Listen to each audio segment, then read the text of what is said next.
move away from engineering. I upgraded from being an electrical engineer to a life engineer. It's so much about having that we forget living, you know. Living is what life is for. What's your favorite pizza? Today's episode of Model to Masters is brought to you by TubeBuddy. TubeBuddy is your best friend on your road to YouTube success. I use it every day on my channel to get more views and subscribers, automate the boring tasks, and split test my thumbnails and titles. I've done over 3,800 split tests, which have led to results like taking this 5-year-old video that was getting 250 views a day, and just by changing the thumbnail, it blew up to 15,000 views per day. You can get started on TubeBuddy for free at tubebuddy.com/Evan. There he is, Mr. Gaur Gopal Das. How are you? I'm good, thank you. And how are you doing, Ivan? How's Canada? Are you in Canada at the moment?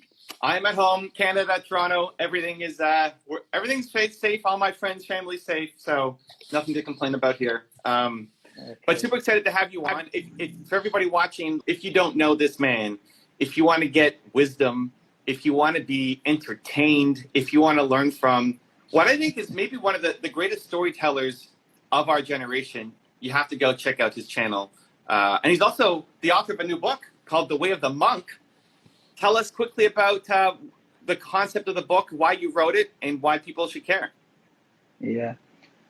Thank you very much, Ivan, for your kind words. But I must say that you're doing such great work as well with your channel and your tagline. I suppose, what is it? Believe Nation? That's it. That's it. You're doing such an incredible job, man. And so firstly, my heartfelt congratulations and gratitude for doing what you're doing, trying to make the world a better place. So thank you very much. And in regards to the book, The Way of the Monk, it's about 25 years back that I decided to make the shift from being an electrical engineer to a monk, you know. In fact, a lot of people often ask me, why did you move away from engineering? And I tell them that I actually didn't move away from engineering. I upgraded from being an electrical engineer to a life engineer or a lifestyle engineer.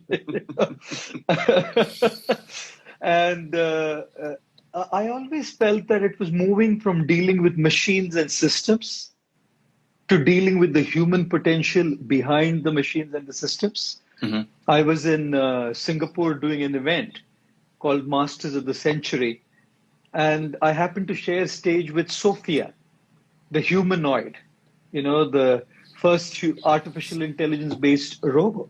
She was interacting, she had human features. And when she was questioned about artificial intelligence, she said, "You humans are the ones who gave me this artificial intelligence." And she said, we as artificial intelligence-driven robots are not meant to be competing against the human potential. We are meant to be complementing the human potential, you know. So I decided that I'm not going to work in the field of AI. I'm going to work in the field of RI, real intelligence. I like that.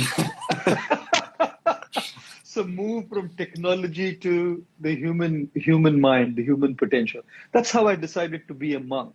So when I joined the ashram, the monastery, I started learning the ancient wisdom from my teachers, from my gurus, from people around me, reading the books, reading the epics.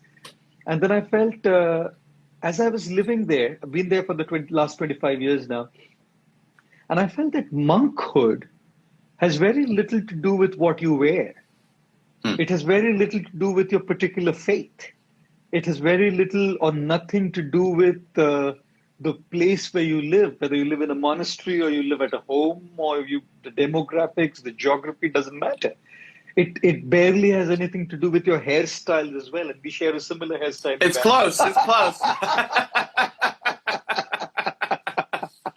We both have the gold on too here. Yes, we do. So monkhood really has little or nothing to do with these externals. Monkhood has a lot to do with the principles, the values, It has a lot to do with your mindset. Therefore, in The Way of the Monk, after every chapter, there's a section called the monk mindset. You know, it's that mindset which can really transform the way we live. It's that mindset which can transform our relationships, which can transform the way we grow professionally. It can transform the very experience of our life and allow us to tap into the deepest of our human potential. So, after realizing that this monk mindset is not limited to the boundaries of a monastery, I thought I must share this, you know. So, The Way of the Monk is trying to share the monk principles that I learned in the monastery and bring that to the world in a way that people can apply them, try to apply them, and see if we can bring a positive change in life. That was the logic behind writing the book. Yeah. I'm so excited for it. I think, you know, we profile many different monks on the channel, and a lot of times the message is a little hard to understand. And what you do so well is make it easy to understand and make it fun at the same time. For someone, I try, man. I try my best. But I mean, in your videos, there's laughing, there's storytelling. It looks like you're having fun in the process, even when it's talking about something very serious and obviously helping people. What do you think is the, you know, most people who read the book won't go become a monk and join an ashram. So what do you think is the biggest thing that we're missing that the average everyday non-monk person needs that can benefit from the monk mindset? I think what's happening a lot with our lives today is that we're living in a very fast-paced life. Life has become very fast. Achievements, social media statuses, you know, what's our status on social media, how we achieve in our professional life. It's so much about having that we forget living, you know. And life is not meant simply for having. Having is a part of life, correct? But living is what life is for. But in the process of having, in chasing to have more, we forget to live well, you know. And therefore, when we're talking about this monk principles or we're talking about this monk mindset, we're talking about making that choice and prioritizing to live well. And when we talk about living well, we talk about making those choices. We choose to live well. We choose to do things. And I feel that one of the greatest assets that each one of us has been gifted with is the power to craft our life, to choose to craft our life, to choose to sculpt our life. We are the architects of how our life should be. But unfortunately, we live so much in the default mode. Like, it's funny, you know, when we're talking about our iPhones, we don't keep our ringtones in the default mode. We customize them. When we wear clothes, we don't wear clothes that come in the default mode. We customize them. Even our pizza toppings, we customize them. So it's quite funny that we as human beings customize practically everything we have and do, but we live our life in the default setting without customizing it. You know, each one of us is different. Each one of us has a different situation in life. Each one of us has different backgrounds, different baggages we carry. And it's so crucial and important to customize a life that's worth living, you know. So one thing that I definitely want to say, people who are not going to go to the ashram, and nobody needs to, monkhood is not about being in an ashram, definitely need to look at prioritizing how to customize their life. And that's then about making those choices. What do you put on your pizza? What's your favorite pizza? You have to tell me yours first and then I'll answer, Ivan. I like a lot of cheese and a lot of meat. So it'd be like lots of pepperoni and extra cheese. Okay. For me, I like pesto sauce. I like pizzas with the pesto sauce, and I like jalapenos. I like, you know, fresh olives, nicely fresh olives. I also love artichoke hearts. Okay. Toppings on my pizza. But more than pizza, we need to customize our lives for sure. So if anybody's buying you pizza, they know what to order now. Why do we not customize our lives? Why do we feel like we can't? Is it that we're worried about our parents or our teachers or our culture or the people in our lives? Like, why would we customize our phone in a second, but then when it comes to our lives, we feel like, I can't do that? Yeah. Yeah, I think it has a lot to do with being affected by the noise around us. There's so much noise around us. The education system is noise. You know, our upbringing often is noise.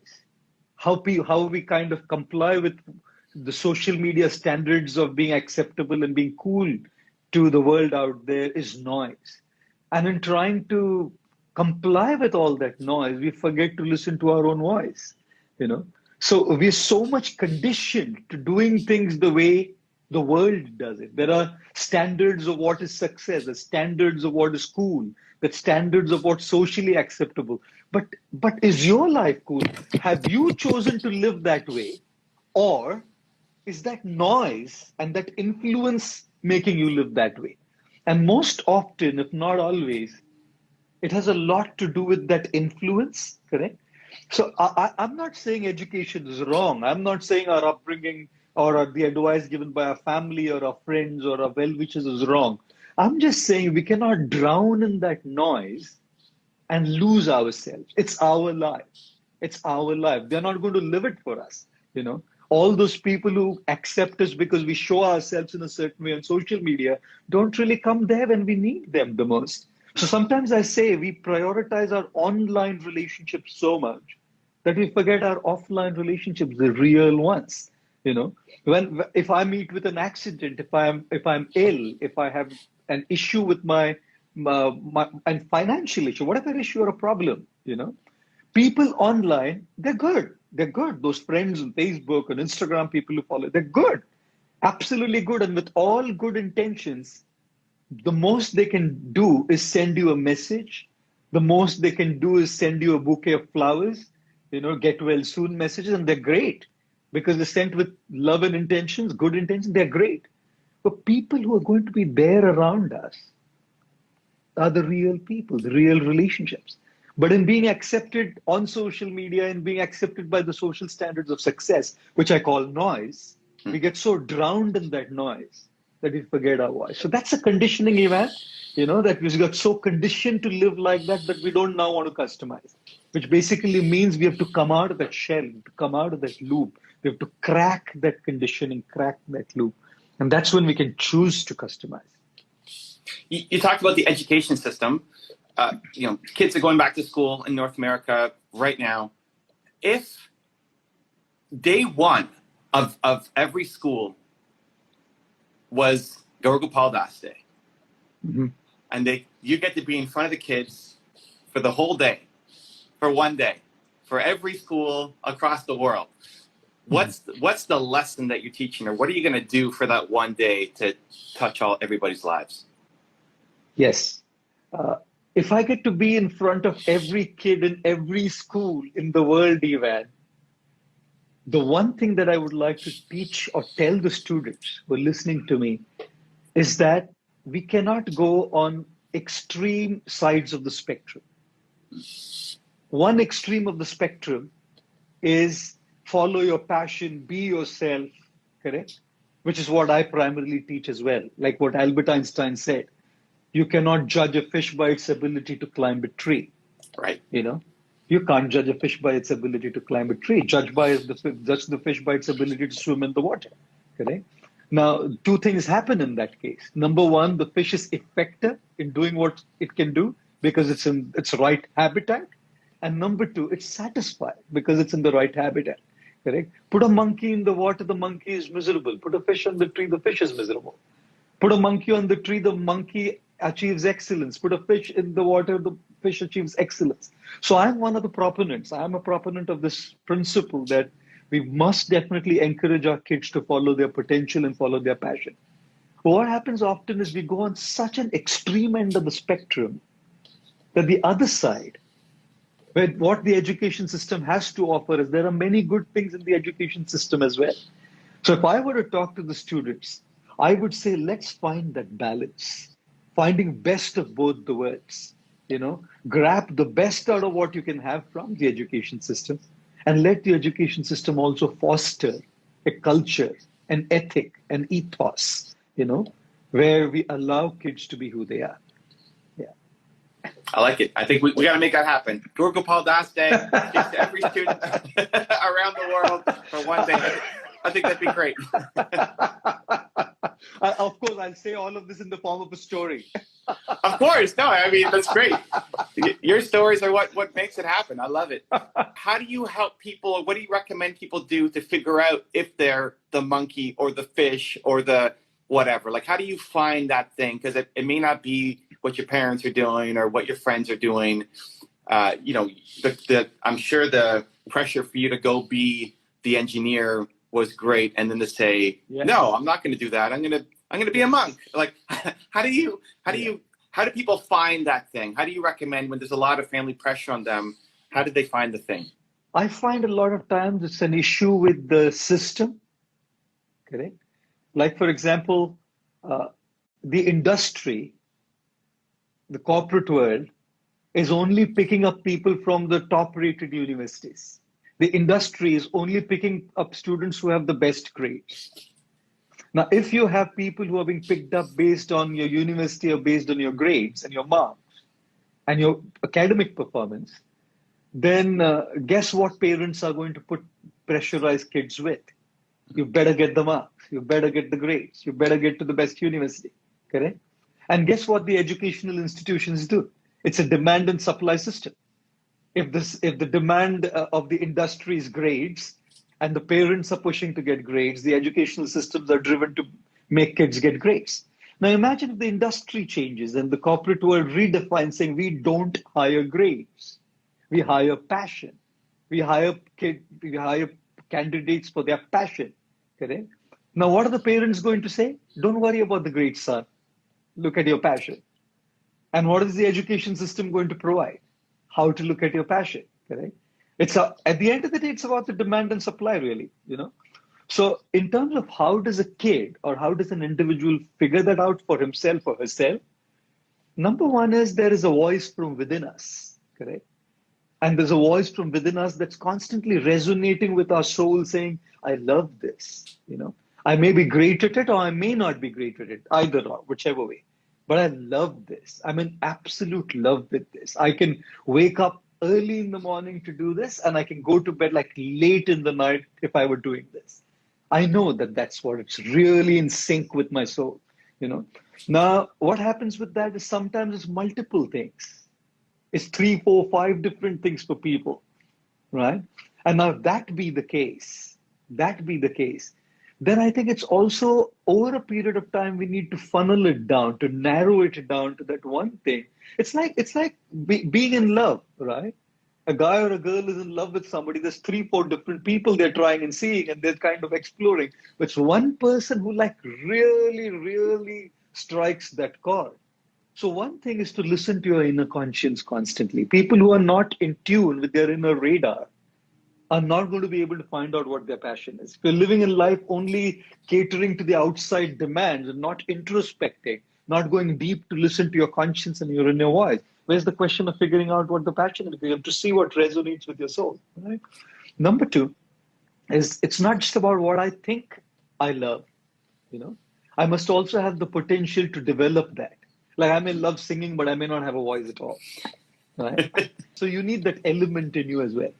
So that element, we can figure that out based on people who observe us closely. It could be our family, our friends. It could be well-wishers, our guides. And often it could even be experts in that field who can see and identify that, hey, okay, he feels he loves it or she loves it, but there's also the element in this person which can be fanned, which can be triggered, and it can kind of turn into a burning inferno, of excellence. Now, in having said that, the one issue that often comes is the family, isn't it? That's what you brought up. Like when I turned to be a monk, it wasn't an easy thing. If at least if I moved from being an engineer to something else in the corporate world, it was still fine. You can imagine my extreme choice. Giving up a white-collared Hewlett-Packard job to be a monk wearing robes and painting your face and staying in a monastery, sleeping on the floor. So it's kind of a little weird, but I think what it is when we stand up for ourselves, when we stand up for ourselves and when we are strong about what we want to do and something that's burning within us, right? We may not be able to do it instantly. We may not be able to do it instantly. People are not able to follow their passion straight away often, due to several reasons, due to family objections, due to financial liabilities, where they need to attend to a regular job to really take care of their financial liabilities. And it's important. It's violent to say that everybody should follow their passion. It's real, it's a reality, but there are real life situations which need to be attended to as well. So I often say, do not neglect your passion. You may postpone it, correct? So my suggestion often is you do whatever is the mainstream and you follow your passion side by side, correct? Let your passion overtake the mainstream thing that you do. Let your family see the advantage. Let your family see the benefit, correct? Let them be able to see that even this works. So slowly and steadily, if it grows organically, you're in a better position to explain to them because now you have results. Otherwise, without results, most families are worried that what's going to happen to this guy. He wants to be a social media influencer in a time where it's so bloody hard to be a social media influencer. The cutthroat competition in the online world today is massive, humongous, right? So in that kind of space, if somebody says, I want to make a living out of this, the first question that family is going to have is, well, how are you going to do that? Look at the million people out there. So why not start small? You have something that you do as a mainstream and start small, and possibly this could overtake, and then what a beautiful life that is. The passion and profession are the same. Does that make sense? Yeah, Yeah, for sure.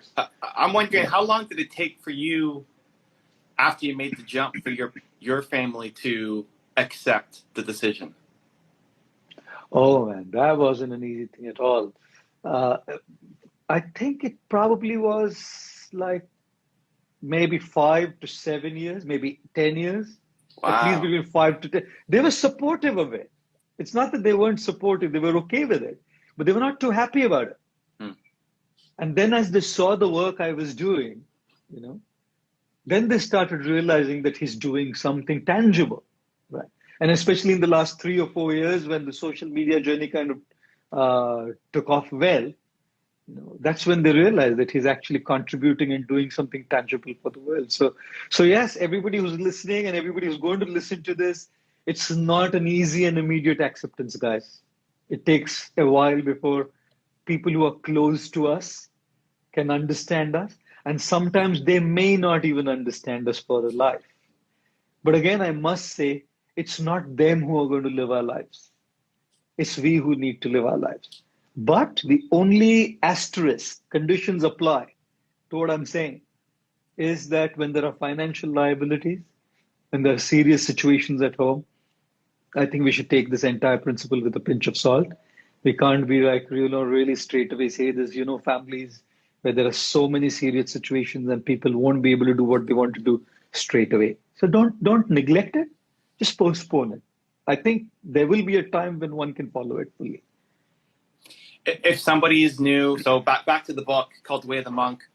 If somebody's new to spirituality, think of somebody in North America who hasn't come across a monk before, might think it's kind of crazy or weird or different. What do you think is the biggest lesson, the biggest takeaway you want them to take if they pick up the book and read it? In the book, I talk about the analogy of a car, and all of us have a journey. We have a destination to reach. We have a journey to take. And often, I don't know how it's in Canada, Toronto, but often if you're here in Mumbai, India, you're stuck in traffic.